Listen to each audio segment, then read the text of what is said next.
I stood on my daughter's doorstep covered in ash, everything I owned reduced to smoke behind me.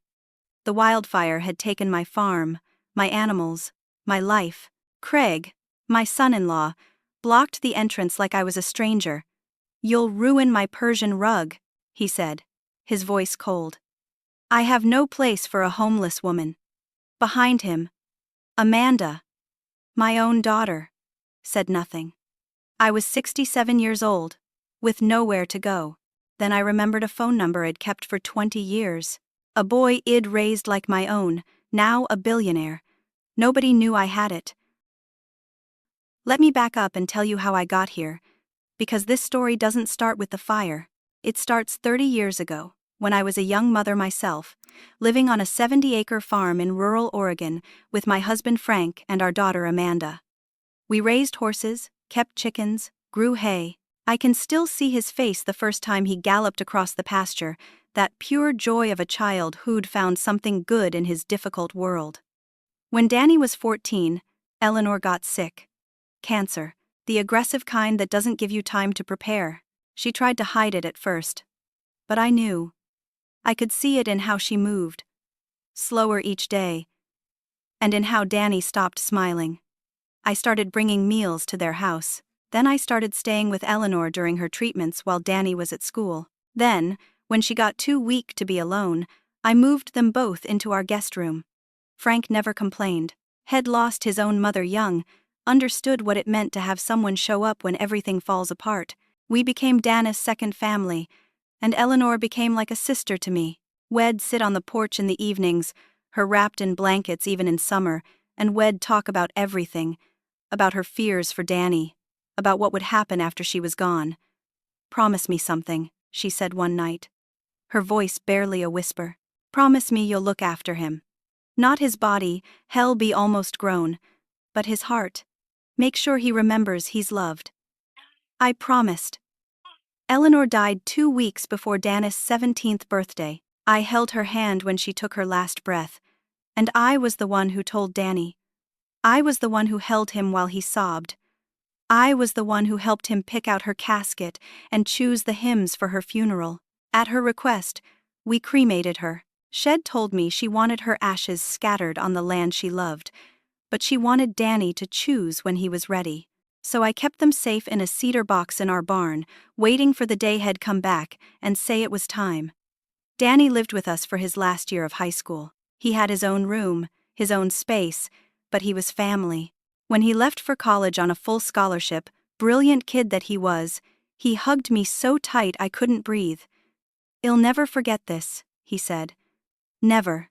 If you ever need anything at all, you call me." He made me write down his number. Made me promise I'd use it, but I never did. Too proud, maybe. Or maybe I just believed that mothers give and don't take, even when the child isn't your own. Danny went off to college and built an empire. He studied computer science, started a tech company in his dorm room, and by the time he was 30, he was one of those names you see in business magazines.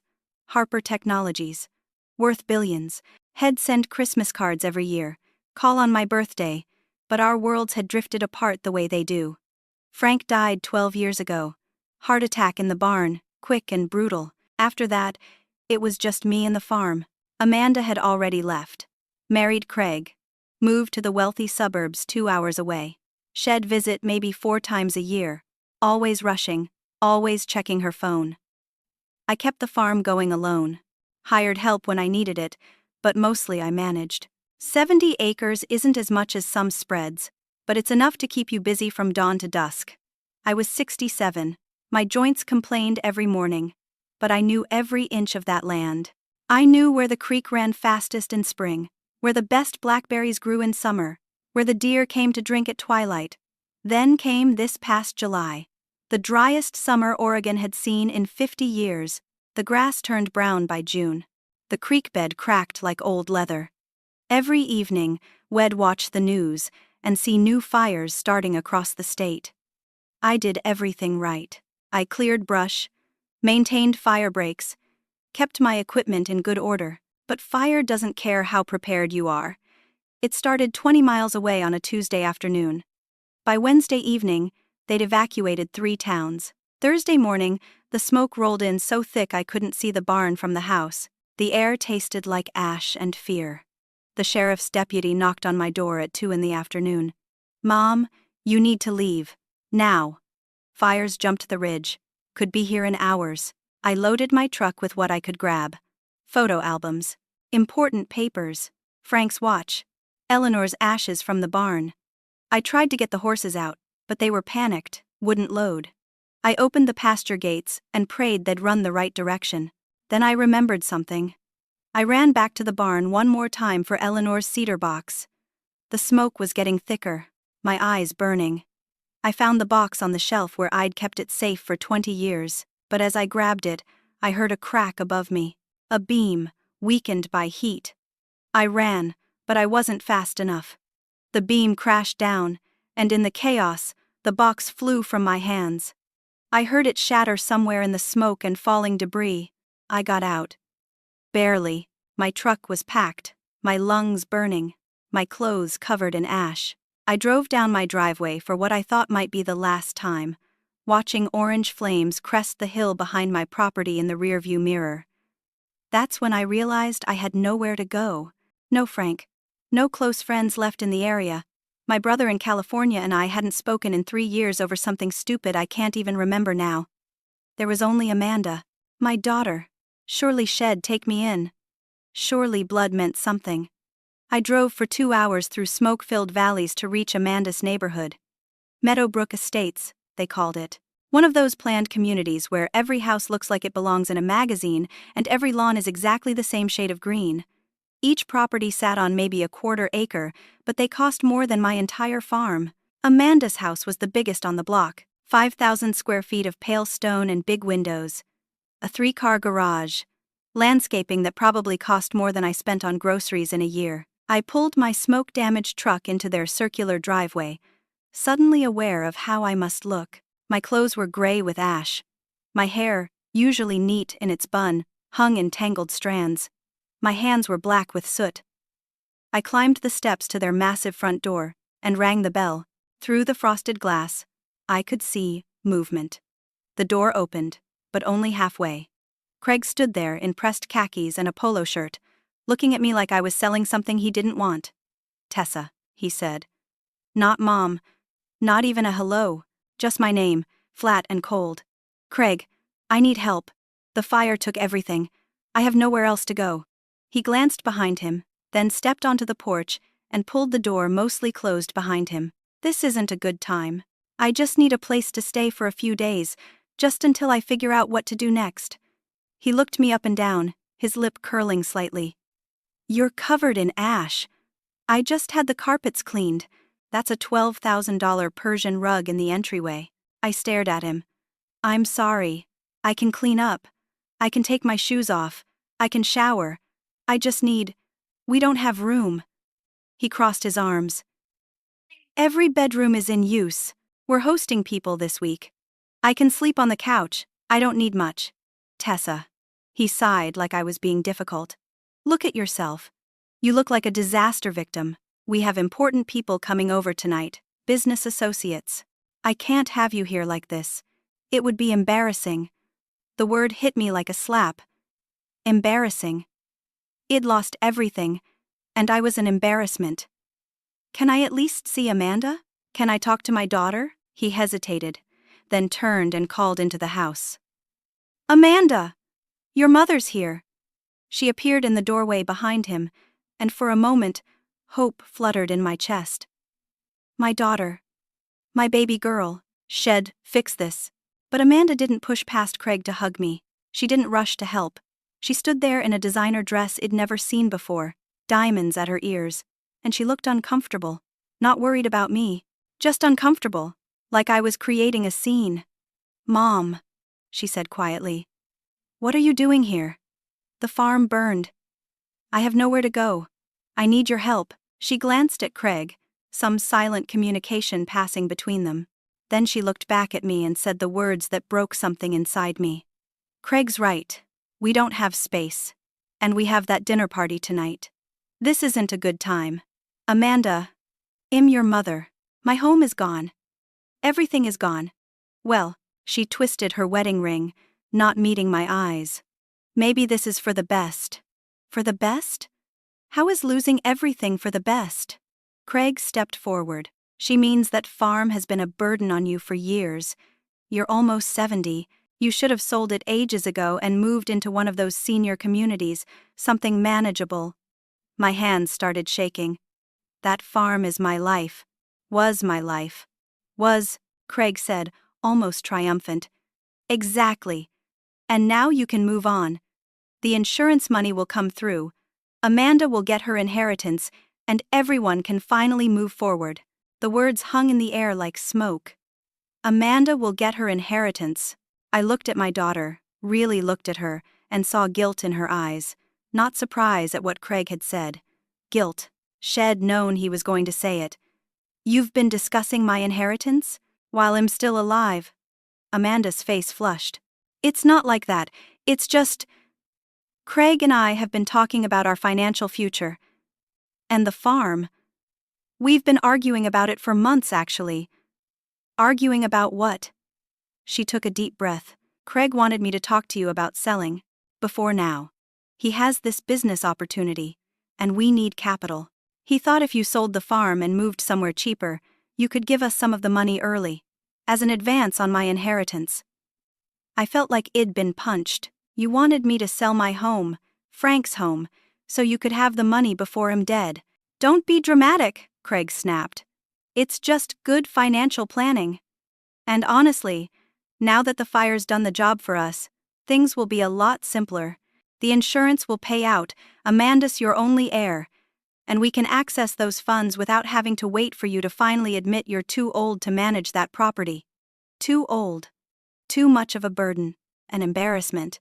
I looked at Amanda, waiting for her to contradict him, to defend me, to say something that proved she still loved me.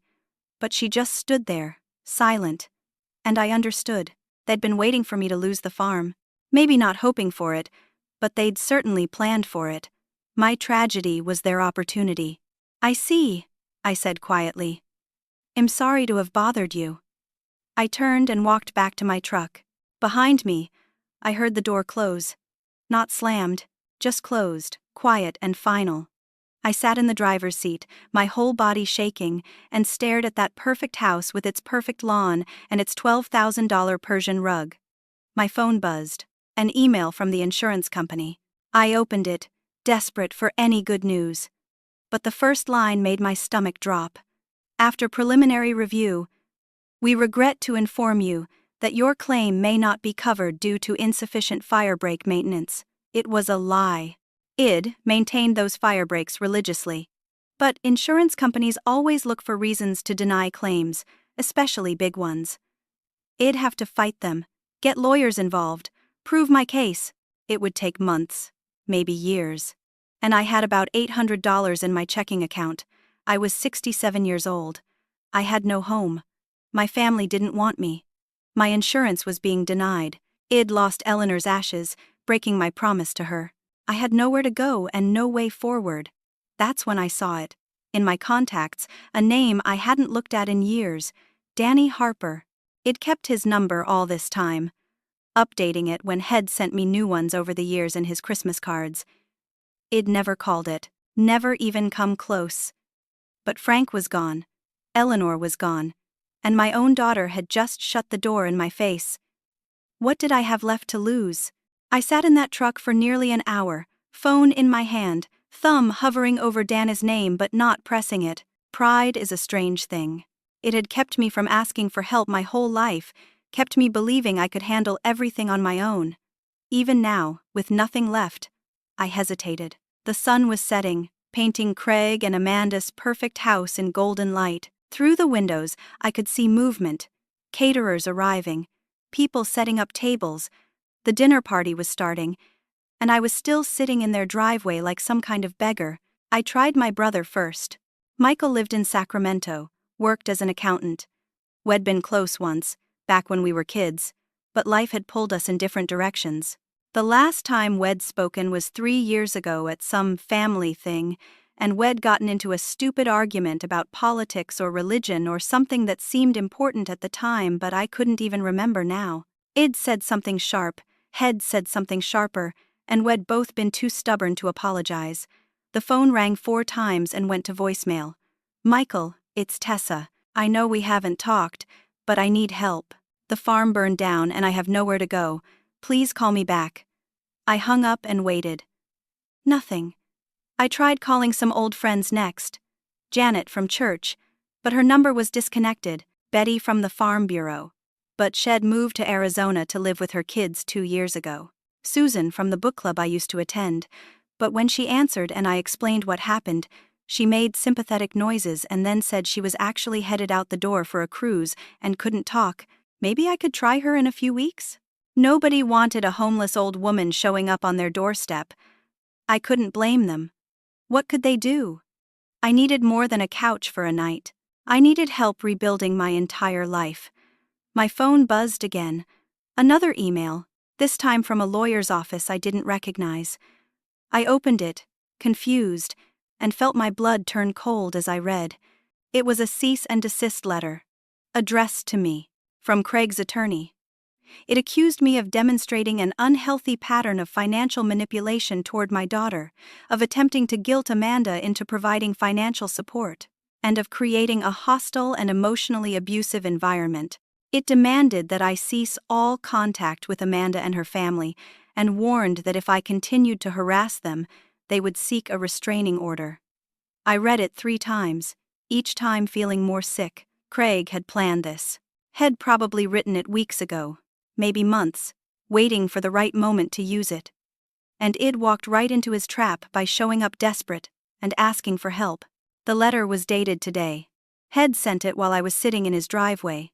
My hands were shaking so hard I almost dropped the phone. I looked up at the house and saw Craig standing at the window, watching me. He raised his hand in a small wave, then closed the curtain. The passenger door suddenly opened, making me jump.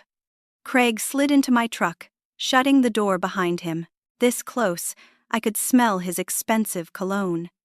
He held a manila envelope. "I thought I should deliver this in person," he said, placing the envelope on the dashboard. "Just so we're clear. I got your email." "Good. Then you understand the situation. Amanda and I need you to respect our boundaries. You're showing up like this, unannounced, making demands. It's not healthy. For any of us. I'm her mother, and she's an adult who needs to make her own choices. You've been holding that farm over her head for years, making her feel guilty, making her feel obligated. Well, that's over now. The farm's gone. There's nothing to guilt her with anymore. I never guilted her. I never asked her for anything. No. You just made her feel bad every time she didn't visit enough, didn't help enough, didn't appreciate your sacrifices enough. Do you know how many times Amanda has cried because she feels like she's failing you? She's finally free of that. And I'm not going to let you drag her back into your drama." He leaned closer, his voice dropping. "Here's what's going to happen. You're going to drive away. You're going to handle your own problems like an adult. And you're not going to contact Amanda again unless she reaches out first. If you do, if you show up here or call or even send a text, I'll file for that restraining order. And I'll make sure it includes the kids. My grandchildren. Thomas, 8 years old. Sarah, 6. I hadn't even thought about them. They were probably upstairs right now, being kept away from the crazy grandmother who showed up covered in ash. You can't keep me from my grandchildren. Watch me. I'm protecting my family from a toxic influence. Any judge would see that. Especially when they hear how you've been manipulating Amanda about her inheritance. That's a lie. Is it? He smiled, cold and satisfied. You kept that farm even though you were too old to manage it. You refused to downsize or sell even when it made financial sense. You made Amanda worry about you, made her feel responsible for you. That's manipulation, Tessa. That's what abusive parents do. They make their adult children feel guilty for living their own lives. Each word was like a knife, surgical and precise, cutting exactly where it would hurt most. Part of me wanted to scream at him, to tell him what Frank would have done to a man like him. But I was tired, so tired, and some small, broken part of me wondered if he was right. Had I held on too long? Had I made Amanda's life harder by refusing to give up? Just go, Craig said, opening the door. Go figure out your life somewhere else. Leave us alone. He got out and walked back to his house. Through the windows, I could see the dinner party in full swing. Amanda appeared, laughing at something someone said, champagne glass in hand. She looked happy, happier than I'd seen her in years. Maybe I was the problem. Maybe they were better off without me. I sat there as the last light faded from the sky. The manila envelope lay on the dashboard like a dead thing. Inside, I knew, would be copies of the email, probably more legal threats, maybe even documentation they'd been building against me. Craig was thorough. Had probably been planning this for months. I'd lost my farm, lost my home, lost my daughter, lost my grandchildren, lost even the ashes of my dearest friend, and now I was being threatened with legal action for daring to ask my own family for help. I was 67 years old, sitting in a smoke-damaged truck with nowhere to go and no one to turn to, and I couldn't even cry anymore. I was too empty. That's when I finally pressed Dan's name in my contacts. Not because I thought he could fix this. Not because I thought he owed me anything. But because I was drowning, and he was the only person who'd ever told me to call if I needed help. The phone rang once, twice. He answered on the third ring. Tessa. His voice. After all these years, Head recognized my number. Head kept it. Head answered. And suddenly, I was crying after all. Tessa, is that you? What's wrong? I tried to speak, but all that came out was a sob. 12 years of holding myself together after Frank died, 30 years of being strong for everyone else, and suddenly I was breaking apart in a truck that smelled like smoke and failure. Talk to me, whatever it is. Just tell me. I'm sorry. I finally managed. I shouldn't have called. I didn't know who else. Stop. You can call me any time. You know that. Now tell me what happened. So I did. The words came pouring out, messy and broken. The fire. The farm. Eleanor's ashes lost in the barn. Amanda's door closing in my face. Craig's threats. The insurance company. All of it. Danny was quiet while I talked, not interrupting, just letting me get it all out. When I finished, there was a long pause. Then he said, very quietly, "Where are you right now?" In their driveway. I know I should leave, but I don't have anywhere to go. I tried calling my brother, some friends. I don't even know what I'm doing anymore. Send me the address. Right now. Danny, I'm not asking you for money or anything like that. I just needed to hear a friendly voice. I just needed someone to tell me I'm not crazy. Tessa. His voice was firm but gentle, the way it had been when he was 17 and I'd been helping him through his grief. You sat with my mother for 6 months while she died. You held her hand when she was scared. You held mine when I thought it'd never stop hurting. You paid for half her medications even though we both know you couldn't afford it. You gave us your guest room, your food, your time, your love. You gave me a home when I had nothing. That was different. You were a child. You needed help, and you need help now. So, I'm going to help you. Send me that address. I don't want to be a burden. A burden, he laughed, but there was no humor in it. Do you know how many times I've wanted to pay you back? How many times I've thought about all you did for us and wished I could find a way to thank you? You've given me 30 years of not being able to do anything for you because you're too proud. Well, your pride just burned down with your farm. Now send me the damn address. I sent it, my hands shaking so badly I almost typed it wrong twice. Got it. I am in Seattle right now, about 3 hours away. But I'll be there soon. 3 hours is a long time. I should probably just find a motel or something. You're not staying in a motel. You're family. You've always been family. Just wait there. I'm coming. Danny. Mom, he said it softly. Head started calling me that after Eleanor died, when he lived with us that last year. I'd told him he didn't have to, that I could never replace his mother, but Head said he knew that, and he still wanted to. You called me Mom for 20 years. Let me call you that now. Let me be your son. Let me help. I couldn't speak, could only nod, even though he couldn't see me. I'm leaving right now. Just stay there. Stay in the truck if you have to, but don't leave. I'm coming. He hung up. I sat there, phone still pressed to my ear, barely believing what had just happened. He was coming. Someone was actually coming to help me. I glanced at the house.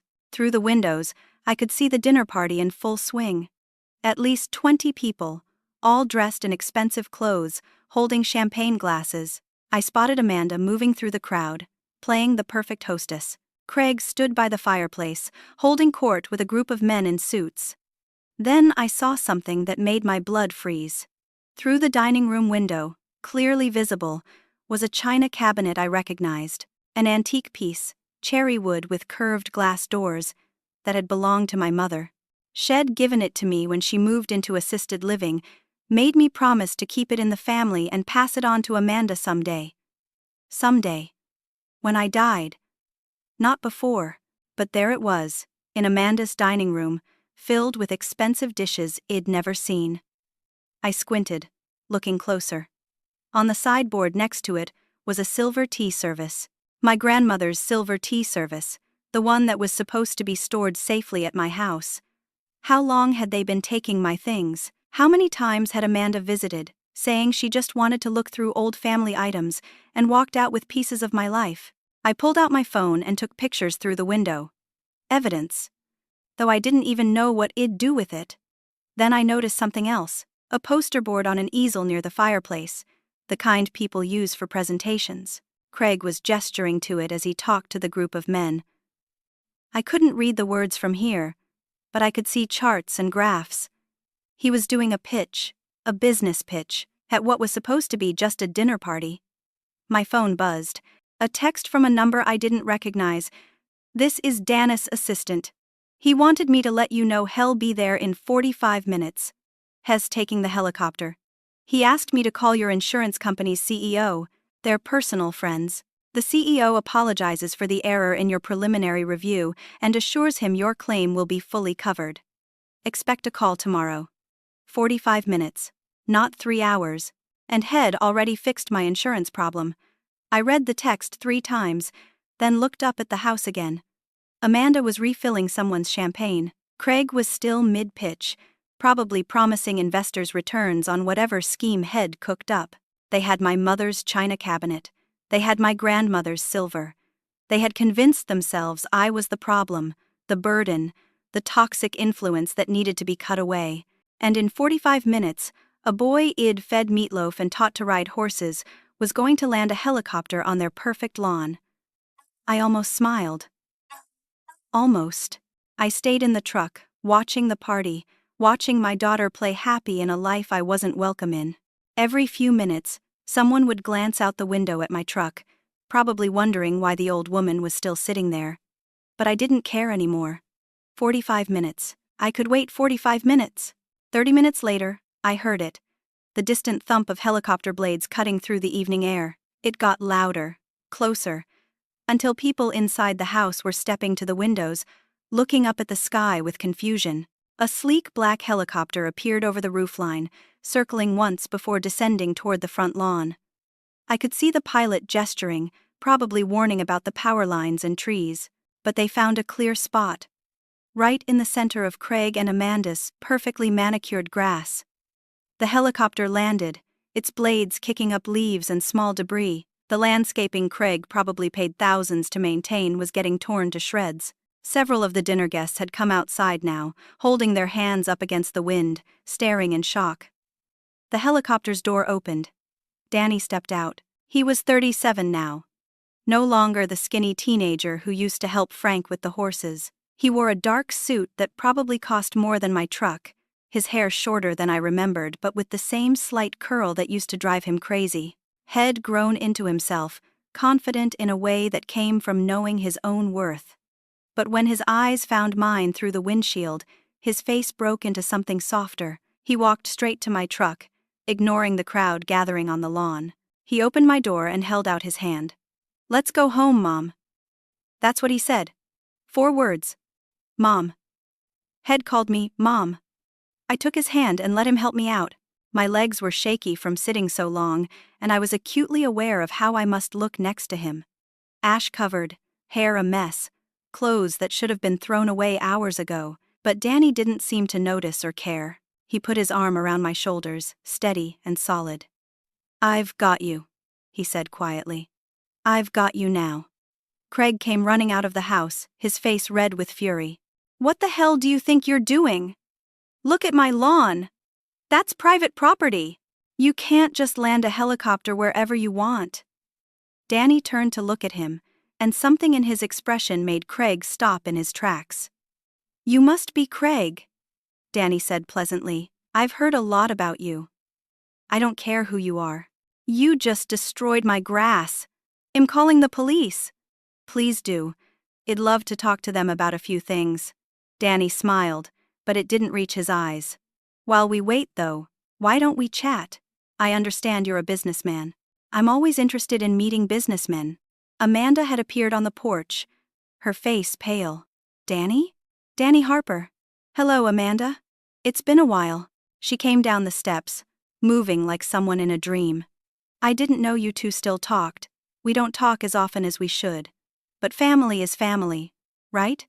You never really lose that connection." He looked pointedly at Craig. "At least, some people don't." Craig was looking between Danny and Amanda, confusion starting to mix with his anger. "You know this guy. Hess. He grew up next to Mom.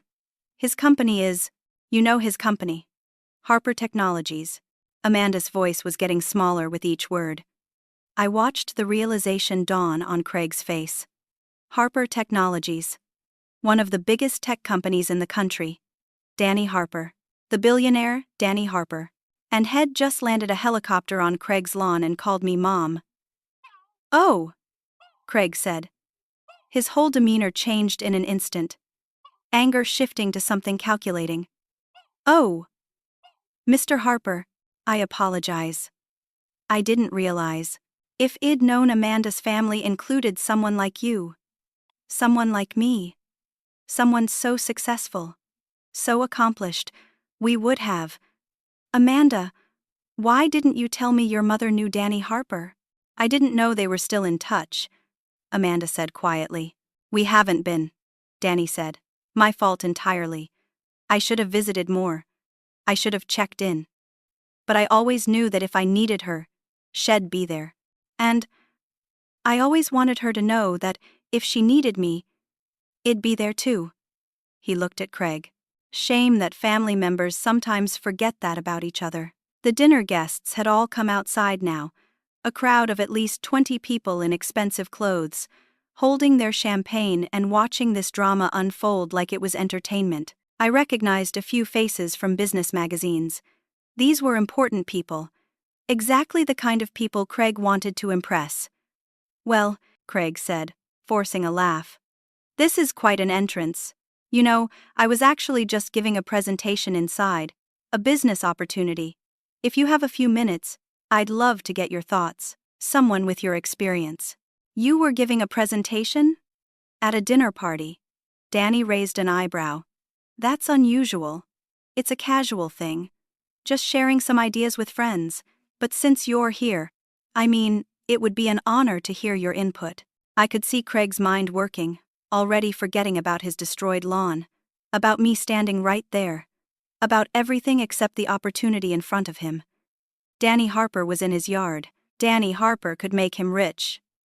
"You know what?" Danny said. "I'd love to hear your pitch. I'm always looking for investment opportunities, and I'd especially like to know what kind of business my family is involved in." "Family," Craig blinked. "Tessa is family.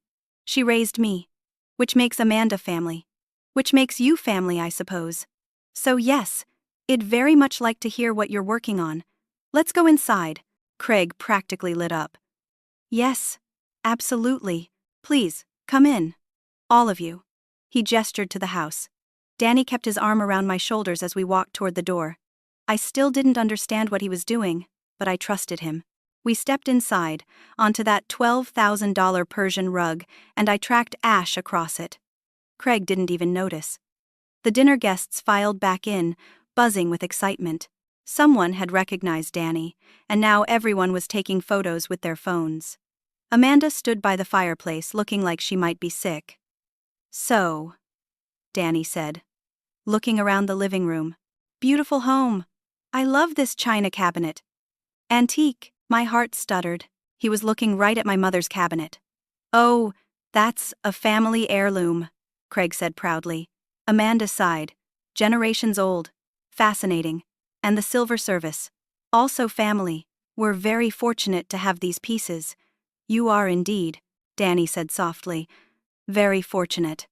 He walked over to the easel with Craig's presentation board, charts showing projected profits, graphs about market growth, a company name I didn't recognize at the top. "Wellington Capital Ventures. Is this your company?" Danny asked. "I'm one of the founding partners. We focus on real estate development, commercial properties, mainly, shopping centers, office buildings." Craig moved to stand by the board, falling into what was obviously a rehearsed pitch. "We're currently raising capital for a project in Portland. Mixed-use development. Expected returns of 30% over 5 years. 30%? That's impressive. We have solid projections. Great location. The funding structure is particularly clever. We're using investor capital for the initial purchase and development, then refinancing once the property appreciates. So the investors take all the early risk, and you refinance to pay them back once the property is valuable." "Exactly. It's a win-win." Danny nodded slowly. "And how much are you raising?"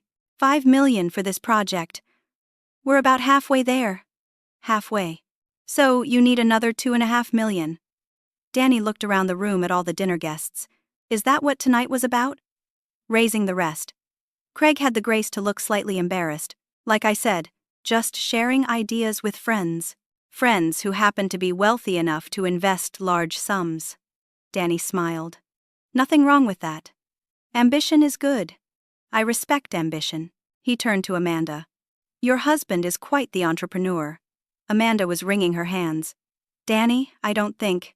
"Tell me, Amanda, where did you get the money to invest in Craig's venture?" She went very still. "What? Well, I assume you've invested. You're married. Partnership. His success is your success." Danny's voice was casual, almost friendly, but I could hear steel underneath. "So where did your investment capital come from?" We have savings." "Savings? From what?" "Craig's previous ventures." He looked at Craig. "What did you do before this real estate company?" Craig's confidence was starting to crack. "I worked in sales, medical equipment. Good money in that, but probably not 5,000 square foot house, $12,000 Persian rug kind of money." Danny walked over to the china cabinet. "Not family heirloom kind of money either." "I don't see what you're getting at," Craig said stiffly. "Don't you?" Danny opened the cabinet door, took out one of the plates. "This is beautiful. Wedgwood, if I'm not mistaken. 1930s. He looked at me. "Tessa, didn't your mother have a set like this?" My throat was so tight I could barely speak. "She did. And your grandmother's silver. That was kept at your house, wasn't it? On the farm." "Yes." Danny set the plate down carefully. He turned to Amanda. "When did your mother give these to you?" It was over time. Just a few pieces here and there. Did she give them to you? Or did you take them?" "She said I could have them eventually. For my house. I just brought them here a little early." "How early? Months? Years?" Danny's voice was still quiet, but the whole room had gone silent. "Did your mother know you were taking these things?" Amanda's eyes filled with tears. "She said they'd be mine someday. Someday. When she died. Not when you decided you needed them to furnish your house or impress your dinner guests." He looked at Craig. "Did you know these items were taken without permission?" Craig's face had gone red. "They belonged to Amanda anyway. Eventually, we were just taking them early. That's called theft. It's family property. Tessa wasn't using them. Tessa was keeping them safe, preserving them. That was her job as their guardian, until it was time to pass them on properly. Dana's voice got harder. But you saw them as assets. As things you could liquidate or display to make yourselves look successful. Just like you saw her farm as an asset, you could access early if only she'd get out of the way. The room was so quiet I could hear the antique clock ticking on the mantel.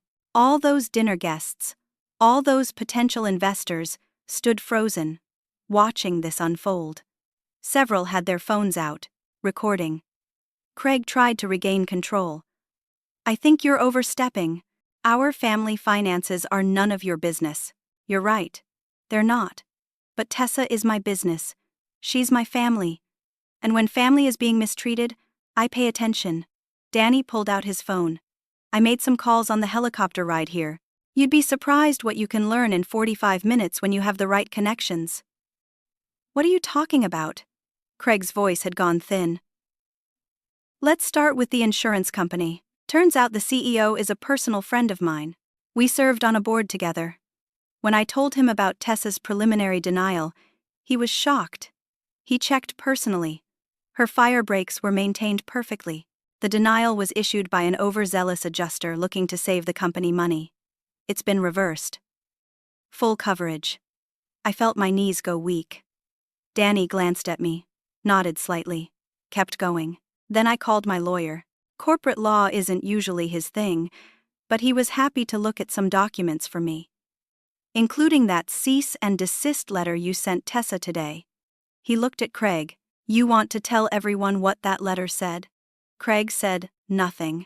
It accused Tessa of financial manipulation and emotional abuse. It threatened her with a restraining order. It was designed to scare her away from seeking help from her own daughter after she'd lost everything. Dana's voice got colder. My lawyer says it's legally baseless. Worse, it could be considered harassment, threatening legal action with no grounds in an attempt to control someone. That's actually illegal in Oregon. Amanda made a small sound. Craig grabbed her arm. Then there's the really interesting part. I have a friend who does private investigation work. Very discreet. Very good. In 45 minutes, he managed to pull property records, financial filings, some interesting photographs. Danny swiped through his phone. Want to see? He held up the phone. On the screen was a photo of Craig's truck parked at my farm. Date stamped 3 months ago. That's from a neighbor's security camera. You were at Tessa's farm while she was in town getting groceries. The neighbor thought you were casing the place. Turns out you were doing inventory. He swiped again. Here is another one. 6 months ago. Amanda's car this time. In the barn. She left with several boxes. Another swipe. 4 months ago. You again. You took a trailer, loaded it up with what looks like tools, equipment, some furniture. He lowered the phone. Over the past year, you've made at least a dozen trips to Tessa's farm. Each time, you took things. Small things she might not notice right away, but valuable things. Things you could sell or use. Amanda was crying now. Mom said I could have whatever I wanted. She said it was all mine someday. But not now. Not while she's still alive. Not without her explicit permission. Danny looked at me. Did you give them permission to take all these things? No, I whispered. I knew about the china cabinet and a few other pieces, but I thought she was just borrowing them, not keeping them, and I didn't know about the rest. How much did you take? Danny asked Craig. How much did you sell?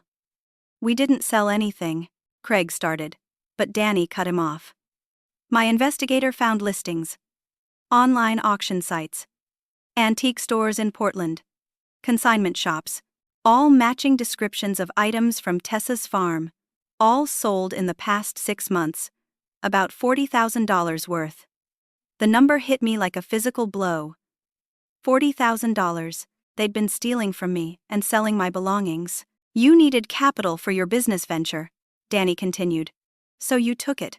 From a woman who fed you at her table, who welcomed you into her family. You saw her life as something you could mine for resources. She's old, Craig burst out. She wasn't using that stuff. It was just sitting there, getting dusty. We're her family. It's our inheritance. We just accessed it a little early. It was theft. Dana's voice was flat, plain and simple, and when she had the audacity to ask you for help after losing everything, you called her homeless and threatened her with legal action. Amanda pulled away from Craig. Is that true?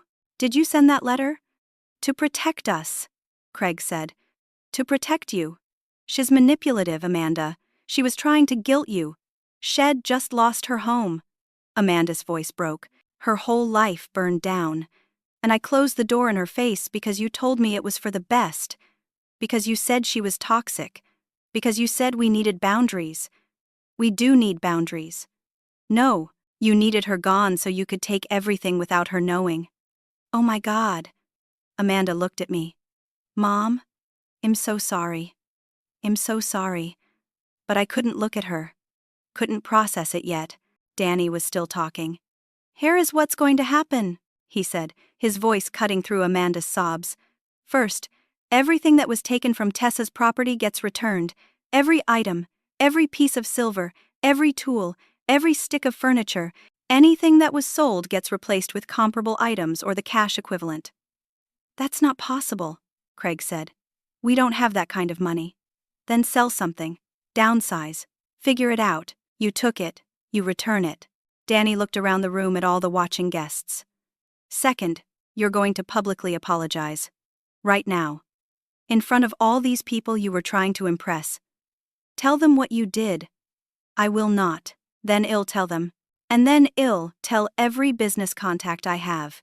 And believe me, I have a lot. By tomorrow morning, everyone in the Portland business community will know exactly what kind of man you are. Wellington Capital Ventures will be finished before it starts. No one will invest with someone who steals from their own family. Craig's face went white. You can't do that. Watch me. Or you can apologize, return everything, and maybe salvage some dignity.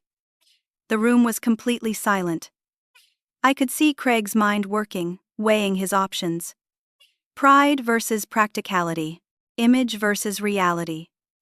Finally, he spoke. I apologize. The words came out strangled. We made mistakes. We shouldn't have taken those things. Not to me, Danny said. To Tessa. Craig turned to me, and the look in his eyes was pure hatred. But he said the words, I apologize for taking your property. And, Danny prompted. And for the letter.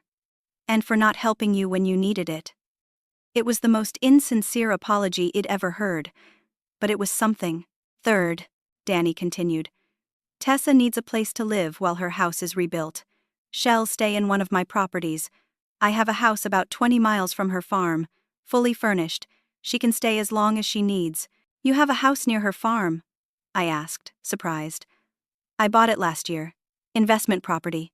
I was actually planning to visit, surprise you, but work got busy. He smiled at me, warm and real. Now's as good a time as any. I can't let you do that. You can, and you will. It's not charity. It's family helping family. The way it's supposed to work. He looked back at Craig. And fourth, about that business venture, your Wellington Capital Ventures. Craig actually looked hopeful for a second. I did some research on your project. The Portland Mixed-Use Development. Know what I found? The property you're planning to buy is in a flood zone. The permits you're counting on are tied up in city council politics and probably won't be approved for years. Your financial projections are based on market conditions from 2019, before the pandemic changed everything. Your whole pitch is built on either incompetence or fraud. That's not true, Craig protested, but weakly. It is true. I had my people pull the real numbers. This investment you're selling is worthless, but that's not my problem. That's the problem of everyone in this room who is about to give you money. He raised his voice, addressing the crowd. If any of you were considering investing in Wellington Capital Ventures, I'd strongly advise against it. Do your own due diligence. You'll find what I found. Several of the guests immediately started checking their phones. The man who'd been standing closest to Craig backed away like he'd been burned. Danny lowered his voice again, speaking just to Craig. You wanted to use Tessa. You wanted to take her farm, her inheritance, her daughter, her grandchildren. You wanted everything she built, everything she worked for, and you wanted her to disappear quietly so you could have it all. He stepped closer. But here's what you didn't count on. Tessa isn't just some old woman with property. She's someone who matters. She saved my mother's life by giving her dignity in death. She saved my life by giving me a home when I had nothing. And 30 years later, I'm in a position to return that gift. He smiled. And it was terrifying. I'm going to rebuild her farm. I'm going to make sure she never wants for anything again. And you're going to watch it happen, knowing you lost everything because you were too greedy and too cruel to help her when she needed it most. Craig opened his mouth, closed it. He had nothing to say. Danny turned to Amanda. You have a choice to make. Him or her. Your husband or your mother. Because after tonight, you can't have both. Amanda looked at Craig, tears streaming down her face. Then she looked at me. Mom, she said. I'm so sorry. I'm so sorry. I wanted to stay angry, wanted to hold on to the hurt, but she was my daughter, my baby girl, and she was crying. Well, talk, I said quietly. Later, when things calm down, I'll do anything, Amanda said. I'll fix this, I promise. Danny checked his watch. My pilot is waiting. Tessa, are you ready to go? I looked around that perfect house one more time, at the stolen china cabinet, at the dinner guests recording everything on their phones, at Craig, his face red with humiliated rage, at Amanda, sobbing. Then I looked at Danny, this man who was once a boy, eating meatloaf at my kitchen table, and I nodded. I'm ready. We walked out together, past the destroyed lawn, past the gawking neighbors who'd come out to see what the commotion was about. The helicopter blades started up, and Danny helped me inside. As we lifted off, I looked down at the house getting smaller below us. At Amanda, standing in the yard, watching us go. At Craig's perfect life cracking apart. I should have felt triumphant. But mostly I just felt tired. Thank you, I said to Danny over the helicopter noise. He took my hand. You'd have done the same for me. You did do the same for me. This is just me returning the favor. 20 years late. Where are we going? Home, he said simply. We're going home. 6 months have passed since that night, and I'm writing this from the porch of my new house. Well, not exactly new. The structure is the same, built on the same foundation as the original, but everything has been upgraded, improved, made better. Solar panels on the roof, better insulation, a modern kitchen that Frank would have loved. The barn has been rebuilt too, bigger and stronger than before, with a small apartment above it where Danny stays when he visits, which is most weekends now. The insurance money came through, exactly as Danny had promised. More than enough to rebuild, but Danny insisted on paying for most of it anyway. Investment property, he called it, though we both knew better. I didn't argue as much as I might have once. I've learned something about accepting help. I kept 70 acres for myself, sold 30 to Danny's company for the headquarters he's building. Harper Technologies Pacific Northwest Regional Office, they're calling it. It's going up about a mile from my house, a beautiful building that somehow manages to look modern and still fit with the landscape. They broke ground in November, and the skeleton of it is already rising. The money from that land sale, combined with the insurance payout, means I'm financially secure for the rest of my life. More than secure. Comfortable. For the first time since Frank died, I'm not worried about money. But the money isn't the important part. The important part is the Eleanor Harper Memorial Center. Danny built it on the edge of his company property, right where his mother's old house used to stand. It's a community center offering free childcare, after-school programs, and support for single mothers. Everything his mother needed but never had access to. Everything that might have saved her if the world had been a little kinder. I volunteer there 3 days a week, Tuesday, Wednesday, and Thursday afternoons. I help with homework. I teach kids to bake cookies. I sit with tired mothers and listen when they need to talk. Sometimes I see Eleanor in their faces, that same exhausted determination to give their kids something better. Last week, a young mother named Patricia showed up. Her son is 7. Reminds me so much of Danny at that age. Quiet, watchful, wearing clothes just a little too worn, Shed just escaped an abusive relationship, had nowhere to go, was living in her car. I gave her the keys to the apartment above my barn. She cried and said she couldn't possibly accept. I told her about Danny, about how he lived in my guest room when he had nowhere else, about how that kindness had come back to me when I needed it most. Pay it forward, I said. Someday, when you're on your feet and someone else needs help, you help them. That's how it works. She's still there, getting back on her feet. Her son helps me with the chickens I got in December. The property feels alive again. As for Eleanor's ashes, I thought they were lost forever. But 2 weeks after the fire, a cleanup crew found a metal box in the ruins of the barn, scorched and dented, but intact. Inside, untouched, was the cedar box with Eleanor's ashes. Danny and I scattered them on a Sunday evening in late October, right at sunset. We chose a spot on the hill overlooking both my property and where the memorial center was being built. We didn't say much, didn't need to, just stood together, the way we had at her funeral 20 years ago, and let her go. Shed be proud of you, I told him. Shed be proud of both of us, he said. And then there's Amanda. That's been the hardest part. The part that still hurts. She filed for divorce from Craig 2 months after that terrible night. Turns out I wasn't the only one he'd been manipulating. She'd been trapped in his control for years, her self-worth eroded bit by bit until she couldn't see clearly anymore. The divorce proceedings revealed He'd been hiding money, making bad investments with their funds, building up debt while maintaining the facade of success. The house is going into foreclosure. Amanda and the kids moved into a rental property, something small and manageable. She got a job working at a preschool. It doesn't pay much, but she says she loves it. Says she's remembering who she used to be before Craig told her who to be. We're in therapy together, family counseling. Every other week, we sit in an office and talk about the past, about hurt and betrayal, and the long road to forgiveness. It's hard. Some sessions, we both leave crying. But we're doing it. We're trying. She brought the china cabinet back. The silver, too.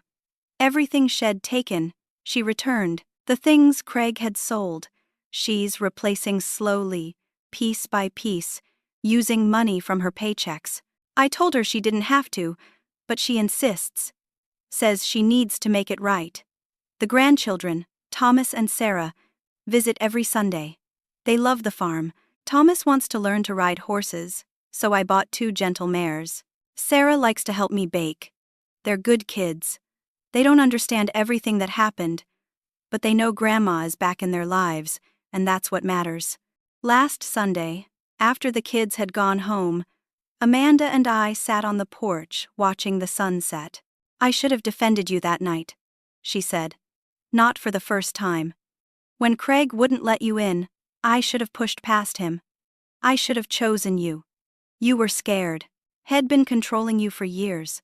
That's not an excuse. No, but it's a reason. And you're choosing differently now. That matters. She was quiet for a long time. Then she said, "Do you think you'll ever really forgive me?" I thought about it. I don't know. Maybe. Maybe not completely. But I'm trying. And we're here. Together. Working on it. That's something. It's not a perfect ending. Not a fairy tale where everything is magically fixed. But it's real. It's honest. And some days, that feels like enough. Danny comes every weekend, always bringing something. Groceries, books. Last week he brought a puppy. A golden retriever, he said, followed him home from a shelter. I named her Eleanor. She sleeps at the foot of my bed and barks at deer in the morning. We cook dinner together, Danny and I. Has learned some things over the years, but I still teach him new recipes. Last Saturday I showed him how to make my pot roast, the one his mother loved. We ate on the porch, watching the sun set over the valley, and he told me about his week, his work, his life. You know, he said, I bought this property years ago, the land for the office. I'd been planning it for a while, wanting a reason to come back here, to be closer to you, but never quite finding the time to do it. Why now? Because that night, sitting in traffic trying to get to you, I realized something. Eid spent 20 years being successful, building companies, making money, proving I could do it. But none of it meant anything if I couldn't be there for the people who mattered. Mom always said that. Real wealth is in relationships. I finally understood what she meant. He looked at me. You could have called me years ago, when Uncle Frank died, when you were struggling, anytime. But you didn't, too proud. Yeah. And I could have visited more, could have insisted, could have paid more attention. But I didn't. I was too busy. We both messed up. So what do we do now? We do better. We show up. We're here, he smiled. We're family. That's the lesson, I think. The one I'm still learning at 67 years old. Family isn't just blood. It's not automatic or guaranteed. It's not something you can take for granted or assume will always be there. Family is the people who show up, the people who answer the phone when you call desperate and broken, the people who fly across the state in a helicopter because you need them, the people who rebuild your life alongside you and call it an honor. Id spent so many years believing I had to be strong alone, that asking for help was weakness, that accepting kindness meant Id failed somehow. The fire burned away more than my house. It burned away that pride, that stubborn independence that was really just fear dressed up as strength. And what grew from those ashes was something I'd forgotten how to do. I learned to be vulnerable, to let people see me broken and trust they wouldn't turn away. To accept help not as charity but as love. The kindness I planted 30 years ago in a grieving teenager came back as a forest that sheltered me when I had nowhere else to go. But here's the thing they don't tell you about kindness. You can't plant it expecting a return. I didn't help Danny and Eleanor because I thought they'd repay me someday. I helped them because it was right, because they needed it. Because that's what you do. The return was a gift, an unexpected grace. Not karma or payment, but the natural result of living in a way that honors our connections to each other. Sometimes the family you choose loves you better than the family you're born into. Sometimes your daughter closes the door in your face, and a boy you fed meatloaf to 30 years ago calls you mom and means it. Life is strange that way. Painful and beautiful and unpredictable. I keep Danny's number at the top of my favorites now. And Amanda's. And the memorial centers. And Patricia's. My new tenant who's becoming a friend. My phone used to be so empty. Now it's full of people I can call. People who will answer. People who matter. The fire took my farm. But it gave me back my life. It forced me to reach out. To be vulnerable. To discover who truly cared, and to rebuild connections I'd let wither. That night, sitting in that truck covered in ash with nowhere to go, I thought I'd lost everything. I had no idea I was about to gain so much more. So if you're reading this, if you're listening to this story, here's what I want you to understand.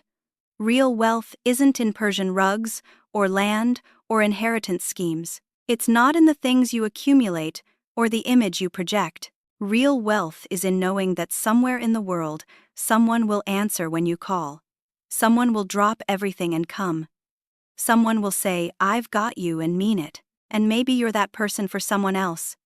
Maybe you're the one who shows up, who helps the struggling neighbor, who takes in the scared kid, who plants kindness without expecting it to bloom back in your direction.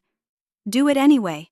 Do it because it's right, because you're building something bigger than yourself, because 30 years from now, that kindness might save a life.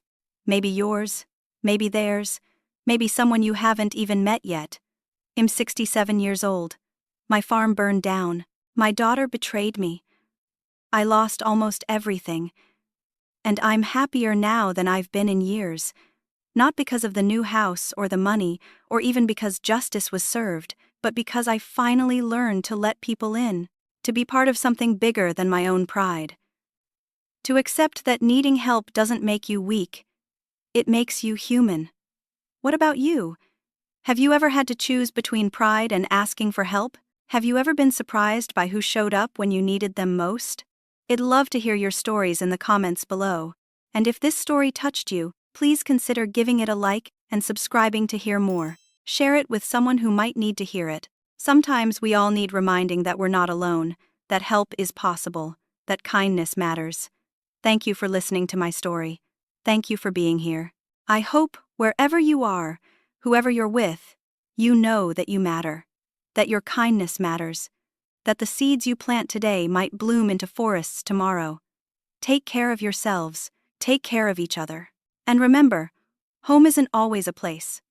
Sometimes it's the people who answer when you call.